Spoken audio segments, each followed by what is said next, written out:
बोले दो भाई, शांत हो जाओ सारे, शांत हो जाओ खामोशी।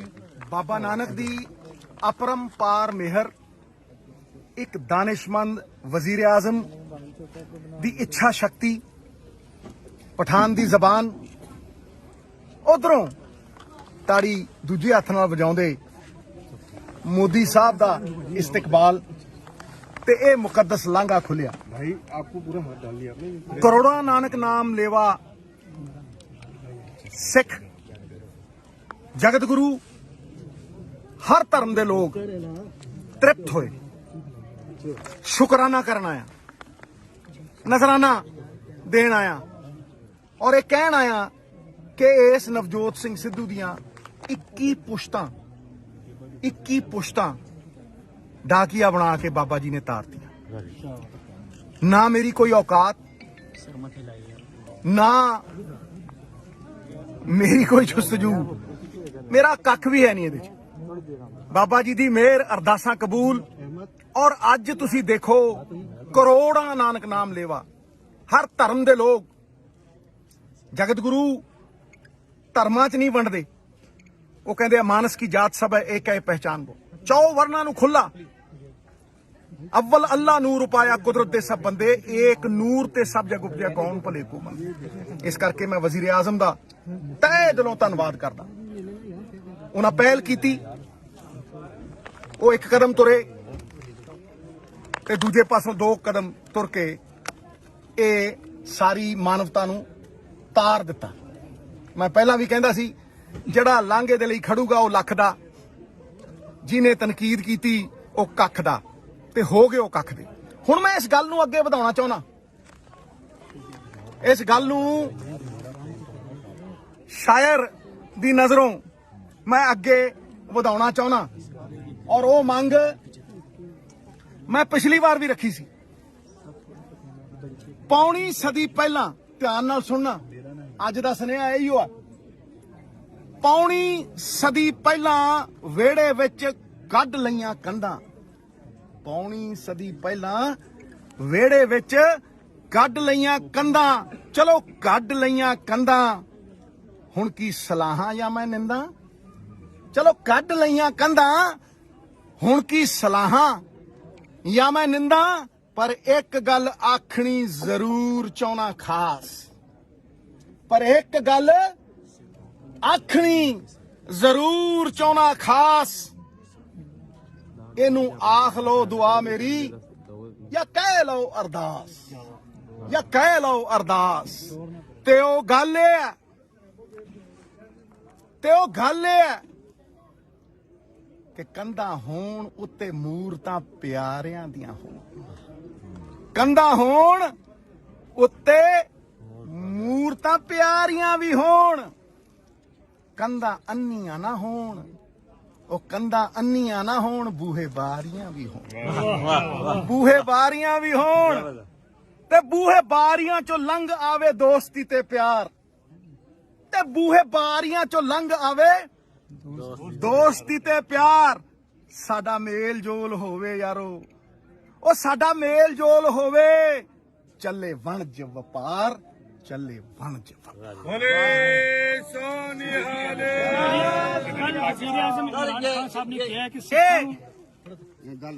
ਇਹ ਜੋ ਮੈਂ ਗੱਲ ਕੀਤੀ ਹੈ, ਇਹ ਹਰੇਕ ਦਾ ਸੁਪਨਾ ਸਾਕਾਰ ਕਰਦੀ ਹੈ ਭਾਈ। ਜਦੋਂ ਵਾਜਪਾਈ ਸਾਹਿਬ ਇੱਥੇ ਪਿਆਰ ਮੁਹੱਬਤ ਦੀ ਬੱਸ ਲੈ ਕੇ ਆਏ ਸੀ ਤੇ ਦੋਵੇਂ ਪੰਜਾਬ ਪੱਬਾਂ ਭਾਰ ਹੋ ਗਏ ਸੀ ਕਿ ਨਹੀਂ ਹੋ ਗਏ ਸੀ? ਸਾਰੇ ਖੁਸ਼ ਸੀ, ਸਾਰੇ ਖੁਸ਼ੀਆਂ ਮਨਾਉਂਦੇ ਸੀ। ਉਹ ਕਿਉਂ? ਕਿਉਂਕਿ ਇੱਕ ਤਾਂਗ ਹੈ। ਔਰ ਅੱਜ ਮੈਂ ਇੱਥੇ ਖੜੋ ਕੇ ਕਹਿਣਾ ਕਿ ਜਿਸ ਤਰ੍ਹਾਂ ਦੇ ਤੁਹਾਡੇ ਵਜ਼ੀਰ ਆਜ਼ਮ ਨੇ, ਜਿਸ ਤਰ੍ਹਾਂ ਦੀ ਉਹਨਾਂ ਨੇ ਦਾਨਿਸ਼ਮੰਦ ਸੋਚ ਦਿਖਾਈ ਹੈ, ਉਹ ਇਸ ਪੁਕਾਰ ਨੂੰ ਵੀ ਸੁਣਨਗੇ। ਇਹ ਜਿਹੜਾ ਸਪਿਰਿਚੁਅਲ ਰਿਲੀਜੀਅਸ ਟੂਰਿਜ਼ਮ ਹੈ, ਮੈਡੀਕਲ ਟੂਰਿਜ਼ਮ ਹੈ, ਇਹ ਦੇਸ਼ਾਂ ਦੇ ਮੁਕੱਦਰ ਬਦਲ ਸਕਦਾ ਹੈ। ਮੈਂ कहना कि ਜਿਹੜੇ ਸਾਡੇ ਹਿੰਦੂ ਮੰਦਿਰ ਨੇ, ਜਿਹੜੇ ਆਸਥਾ ਦੇ ਪੁੰਜ ਹੈ, ਉਹ ਵੀ ਖੋਲੇ ਜਾ। वो दानिशमंद है, ਉਹ ਪਰਮਾਤਮਾ ਦੀ ਮਿਹਰ ਨੂੰ ਸਮਝਦਾ, ਉਹਨੇ ਇਸ ਗੱਲ ਨੂੰ ਵੀ ਸਮਝਣਾ। ਤੇ ਮੈਂ ਤੁਹਾਨੂੰ ਕਹਿਣਾ ਕਿ ਅਗਰ ਸਾਡੀ ਤਜਾਰਤ ਖੁੱਲਦੀ ਹੈ, ਅਗਰ ਸਾਡੇ ਹੋਰ ਲਾਂਘੇ ਖੁੱਲਦੇ ਨੇ ਔਰ ਗੁਰੂ ਦਾ ਲਾਂਘਾ ਅਸੰખ્य ਸੰਭਾਵਨਾਵਾਂ ਦਾ ਲਾਂਘਾ ਹੈ।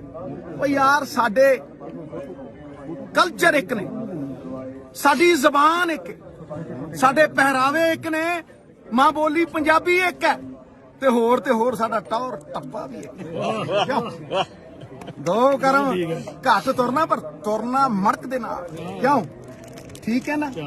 ਤੇ ਫਿਰ ਭਾਈ ਇਹ ਦੂਰੀਆਂ ਮਿਟਾਉਣ ਦੇ ਵਾਸਤੇ ਵਪਾਰ ਖੁੱਲੇ। ਭਾਈ ਲਾਲੋ ਨੇ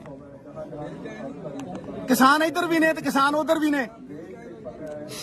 ਤੇ ਮੈਂ ਤੁਹਾਨੂੰ ਇਹ ਕਹਿਣਾ ਚਾਹੁੰਦਾ ਕਿ 92 ਚ ਡੀਜ਼ਲ ਦੀ ਕੀਮਤ ਹਿੰਦੁਸਤਾਨ ਦੇ ਵਿੱਚ 5 ਤੋਂ 6 ਰੁਪਏ ਸੀ, ਅੱਜ 100 ਹੋ ਗਈ, 25 ਗੁਣਾ ਵੱਧ ਗਈ।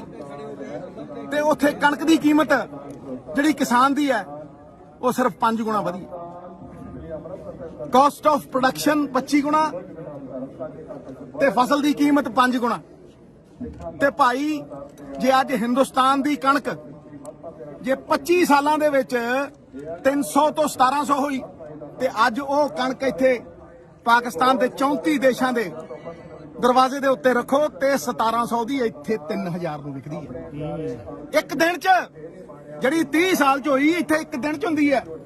ਤੇ 3200 ਦੀ ਜੀਰੀ, 3200 ਦੀ ਜਿਹੜੀ ਬਾਸਮਤੀ ਹੈ ਇੱਥੇ 7000 ਨੂੰ ਵਿਕਦੀ ਹੈ, 7000 ਨੂੰ। 5 ਰੁਪਏ ਦਾ ਟਮਾਟਰ ਇੱਥੇ ਕਦੇ 25 ਟੁੱਟਿਆ ਨਹੀਂ। 3 ਰੁਪਏ ਦਾ ਟਮਾਟਰ ਇੱਥੇ 50। ਤੇ ਇਦੋਂ ਵੱਡੀ ਕਿਹੜੀ ਮਾਰਕੀਟ ਹੈ ਭਾਈ? ਇਦੋਂ ਵੱਡੀ ਕਿਹੜੀ ਮਾਰਕੀਟ ਹੈ? ਇਦੋਂ ਵੱਡਾ ਕਿਹੜਾ ਸਾਡਾ ਸਮਰਿੱਧੀ ਦਾ ਦੁਆਰ ਹੈ? 34 ਦੇਸ਼ਾਂ ਨੂੰ ਖੁੱਲਾ ਸਿਲਕਨ ਰੂਟ। ਤੇ ਭਾਈ ਸਾਡਾ ਸਮਾਨ 2100 ਕਿਲੋਮੀਟਰ ਮੁੰਦਰਾ ਪੋਰਟ ਤੇ ਕਿਉਂ ਜਾਵੇ? 20 ਕਿਲੋਮੀਟਰ ਅੰਮ੍ਰਿਤਸਰੋਂ ਲਾਹੌਰ ਕਿਉਂ ਨਾ ਆਵੇ? ਤੇ ਜਦੋਂ ਕਰਾਚੀ ਬੰਬੇ ਖੁੱਲੇ, ਚਲੋ ਅਮੀਰਾਂ ਦਾ ਉਹ ਹੈ, ਕਰਾਚੀ ਬੰਬੇ ਖੁੱਲੇ ਅਮੀਰਾਂ ਵਾਸਤੇ, ਤੇ ਭਾਈ ਸਾਡੇ ਸਧਾਰਨ ਬੰਦਿਆਂ ਵਾਸਤੇ, ਸਿੱਧੂਆਂ ਵਾਸਤੇ, ਆਮ ਪੰਜਾਬੀ ਵਾਸਤੇ ਫਿਰ ਲਾਹੌਰ ਤੇ ਅੰਮ੍ਰਿਤਸਰ ਕਿਉਂ ਨਾ ਖੁੱਲੇ? ਕਿਉਂ ਨਾ ਖੁੱਲੇ? ਕਿਉਂ ਨਾ ਪੌਂਟਾ ਸਾਹਿਬ ਵੱਧ ਤੋਂ ਵੱਧ ਬੰਦੇ ਜਾਣ, ਦਰਸ਼ਨ ਦਿਦਾਰੇ ਕਰਨ? ਕਿਉਂ ਨਾ ਨਨਕਾਣਾ ਸਾਹਿਬ ਸਾਰਾ ਪੰਜਾਬ ਉਮੜ ਕੇ ਆਵੇ? ਕਿਉਂ ਨਾ ਟੂਰਿਜ਼ਮ ਨੂੰ ਬਾਬਾ ਚੰਨ ਤਾਰੇ ਲਾਵੇ?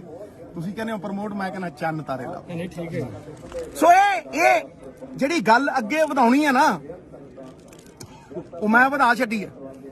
ਔਰ ਮੈਂ ਕਹਿੰਦਾ ਤੁਹਾਨੂੰ ਕਿ ਅਗਰ ਇਹ ਹੋਇਆ ਤੇ ਦੋਵੇਂ ਪੰਜਾਬ, ਦੋਵੇਂ ਮੁਲਕ 6 ਮਹੀਨਿਆਂ ਦੇ ਵਿੱਚ 60 ਸਾਲ ਦੀ ਤਰੱਕੀ ਕਰਨਗੇ। ਇੰਸ਼ਾਅੱਲਾ 60 ਸਾਲ ਦੀ ਤਰੱਕੀ ਕਰਨਗੇ।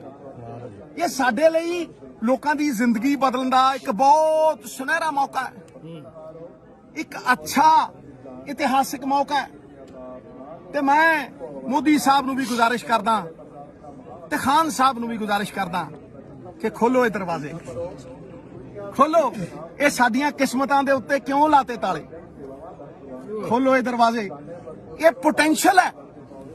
ਵੇਖੋ 275,000 ਕਰੋੜ ਦੀ ਪੋਟੈਂਸ਼ੀਅਲ ਹੈ ਟ੍ਰੇਡ ਦੀ, 34 ਦੇਸ਼ਾਂ ਦੀ ਤੇ ਹਿੰਦ ਪਾਕ ਦੀ। 37 ਬਿਲੀਅਨ US ਡਾਲਰਸ ਤੇ ਉਹਦੇ ਚੋਂ ਅਸੀਂ ਸਿਰਫ 2 ਤੋਂ 2.5 ਬਿਲੀਅਨ US ਡਾਲਰਸ ਨੂੰ ਇਸਤੇਮਾਲ ਕਰ ਸਕਿਆ। 2019 ਤੋਂ ਪਹਿਲਾਂ ਇਹ ਅਸੰਭਵ ਸ਼ਬਦ ਬੇਵਕੂਫਾਂ ਦੇ ਸ਼ਬਦਕੋਸ਼ 'ਚ ਹੈ। 2019 ਤੋਂ ਪਹਿਲਾਂ ਖੁੱਲਾ ਸੀ ਇਹ ਵਪਾਰ ਤੇ 25% ਵਾਧੇ ਦੇ ਥਰੂ ਹੁੰਦਾ ਸੀ। 25% ਇਹ ਵਾਧੇ ਦੇ ਥਰੂ ਹੁੰਦਾ ਸੀ। ਸਿਲਕਨ ਰੂਟ 34 ਦੇਸ਼ਾਂ ਨੂੰ ਜਾਂਦਾ। ਹੁਸ਼ਿਆਰਪੁਰੀਏ ਚਿੱਟੇ ਕੁੜਤੇ ਪਜਾਮੇ ਪਾ ਕੇ ਬਲਕ ਬੁਖਾਰੇ ਤੱਕ ਆਉਂਦੇ ਸੀ ਤੇ ਕਹਿੰਦੇ ਸੀ ਜੋ ਸੁਖ ਛੱਜੂ ਦੇ ਚਬਾਰੇ, ਨਾ ਬਲਕ ਨਾ ਬੁਖਾਰੇ। ਬੋਲੋ, ਭੁੱਲ ਗਏ ਹੋ? ਤੁਸੀਂ ਭੁੱਲ ਗਏ ਹੋ? ਤੇ ਸਮਝੌਤਾ ਐਕਸਪ੍ਰੈਸ ਪੰਜਾਬ ਮੇਲ ਚੱਲਦੀ ਹੁੰਦੀ ਸੀ, ਦਿਲਾਂ ਨੂੰ ਜੋੜਦੀ ਹੁੰਦੀ ਸੀ। ਤੇ ਕਿਉਂ ਨਾ ਜੋੜੀਏ? ਜੋੜਨ ਵਾਲੇ ਨੂੰ ਮਾਣ, ਤੋੜਨ ਵਾਲੇ ਨੂੰ ਅਪਮਾਨ। ਕਿਉਂ ਨਾ ਗੁਰਬਤ ਮਿਟਾਈਏ, ਕਿਉਂ ਨਾ ਲੋਕਾਂ ਦੀਆਂ ਜ਼ਿੰਦਗੀਆਂ ਦੇ ਵਿੱਚ ਇਕਨੋਮਿਕ ਪ੍ਰੋਸਪੈਰਿਟੀ ਲਿਆਈਏ, ਕਿਉਂ ਨਾ ਇਹਨਾਂ ਦੁਸ਼ਮਣੀਆਂ ਨੂੰ ਮਿਟਾਈਏ। ਇਹ ਲਾਂਘੇ ਦਾ ਪੈਗਾਮ, ਅਸੰਖ ਸੰਭਾਵਨਾਵਾਂ ਦਾ ਪੈਗਾਮ ਮੈਂ ਅੱਗੇ ਵਧਾਉਣ ਆਇਆ।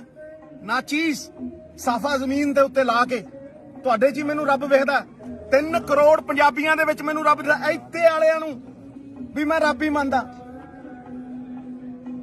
ਤੇ ਇਸੇ ਕਰਕੇ ਮੈਂ ਕਹਿਣਾ ਕਿ ਆਓ ਵਲਦੇ ਜੰਗਲਾਂ ਦੇ ਉੱਤੇ ਬਰਸਾਤ ਕਰੀਏ। ਉਹ ਲਾਂਘਾ ਖੁੱਲਿਆ, ਬਾਬੇ ਦੇ ਨਾਂ ਦੇ ਉੱਤੇ ਇੱਕ ਨਵੀਂ ਸ਼ੁਰੂਆਤ ਕਰੀਏ। ਬਾਬੇ ਦੇ ਨਾਂ ਦੇ ਉੱਤੇ ਇੱਕ ਨਵੀਂ ਸ਼ੁਰੂਆਤ ਕਰੀਏ।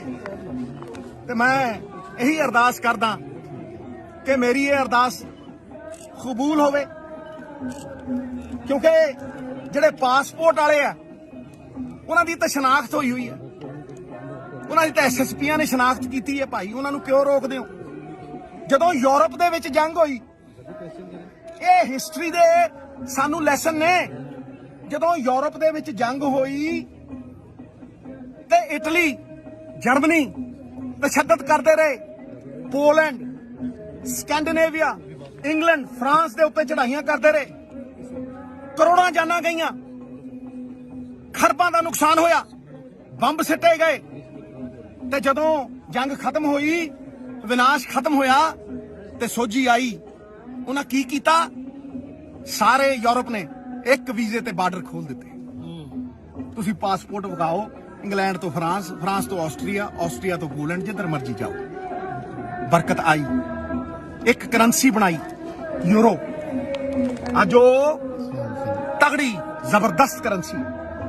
ਤੇ ਭਾਈ ਉਹ ਏਸ਼ੀਆ ਤੋਂ ਸਾਡੇ ਤੇ ਭਗਤ ਸਿੰਘ ਸਾਂਝੇ, ਮਹਾਰਾਜਾ ਰਣਜੀਤ ਸਿੰਘ ਸਾਂਝੇ, ਤੇ ਭਾਈ ਕੱਚ ਪਨੰਸਲਾ ਤੋਂ ਲੈ ਕੇ ਬੰਗਲਾਦੇਸ਼ ਤੱਕ ਸਿਲਕਨ ਰੂਟ, 34 ਦੇਸ਼ਾਂ ਦਾ ਵਪਾਰ।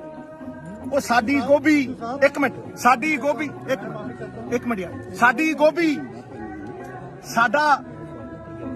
ਸਾਡੀਆਂ ਸਬਜ਼ੀਆਂ ਉਧਰ ਕਿਉਂ ਜਾਣ? ਉਹ ਬਰਸਲ ਸਪਰਾਊਟ ਕਿਉਂ ਖਾਣ? ਇਸ ਕਰਕੇ ਮੈਂ ਸ਼ਾਂਤੀ ਦਾ ਮਾਹੌਲ ਚਾਹੁੰਦਾ, ਅਮਨ ਅਮਾਨ ਚਾਹੁੰਦਾ, ਆਪਸੀ ਭਾਈਚਾਰਾ ਚਾਹੁੰਦਾ। ਔਰ ਮੈਂ ਤੁਹਾਡੇ ਰਾਹੀਂ ਇਹ ਸੰਦੇਸ਼ ਬਾਬੇ ਨਾਨਕ ਦੇ ਫਲਸਫੇ ਦਾ ਪਹੁੰਚਾਉਣਾ ਮੇਰੀ ਕੋਈ ਔਕਾਤ ਨਹੀਂ, ਮੇਰੀ ਬੰਦਗੀ ਹੀ ਮੇਰੀ ਤਾਕਤ ਹੈ। ਔਰ ਮੈਂ ਆਸ ਕਰਦਾ ਕਿ ਤੁਹਾਡੇ ਰਾਹੀਂ ਇਹ ਬੂਹੇ ਬਾਰੀਆਂ ਖੁੱਲਣਗੇ ਤੇ ਬੂਹੇ ਬਾਰੀਆਂ ਚੋਂ ਤੇ ਪਿਆਰ ਤੇ ਦੋਸਤੀ ਲੰਘ ਕੇ ਆਵੇਗੀ। ਸਾਡੇ ਮੇਲ ਜੋਲ ਵਧਣਗੇ, ਸਾਡੇ ਮੇਲ ਜੋਲ ਹੋਰ ਜ਼ਿਆਦਾ ਵਧਣਗੇ ਤੇ ਚੱਲੇਗਾ ਤੇ ਦੌੜੇਗਾ ਵਣਜ ਵਪਾਰ। ਧੰਨਵਾਦ।